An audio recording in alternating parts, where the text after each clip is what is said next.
Sarap ng bibingkang latik na dekada ng kabuhayan ng mag-asawa sa Calasiao, Pangasinan ating tikman sa report ni Joan Punsoy.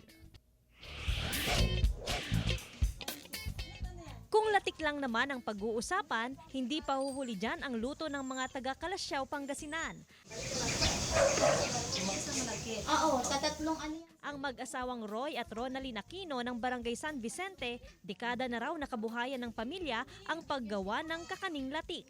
Ang recipe mula pa raw sa kanilang lola.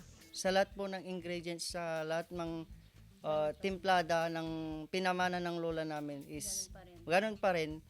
Ang nagbago lang po yung shape niya. So dating round, naging rectangle na po siya. Sa malaking kawa, niluluto ang 6 na kilo ng malagkit, gata mula sa 3 nyog, 3 kilong asukal, coconut strips na kinayod mula sa 3 murang buko. Mano-mano itong hinahalo sa loob ng 20 minutos. Kailangang tutok sa pagluluto para hindi masunog. Habang inihahanda ang toppings na pinaghalong gata, sinakob at dinurog na biskit, saka pakukuluan. Kasi dito po kasi ma'am, na-try po namin. Rain or shine po, ano pa rin po, may kita pa rin. Hindi gaya po ng dati na nagbubuko po kami. Pagdating ng tag-ulan, wala na pong kita. Basta masipag ka lang po, tiyaga lang. Ang lutong malagkit isinasalin sa tray saka ibubuhos ang latik toppings.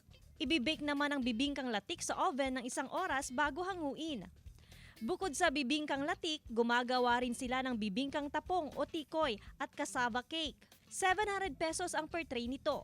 At bukod sa lasa at kalidad ng kanilang kakanin, sekreto raw sa negosyo ng mag-asawa ang pagtutulungan at ang malagkit na pagtitinginan. Kasama si Ron Alister Taniedo, Joan Punsoy, One North, Central Luzon.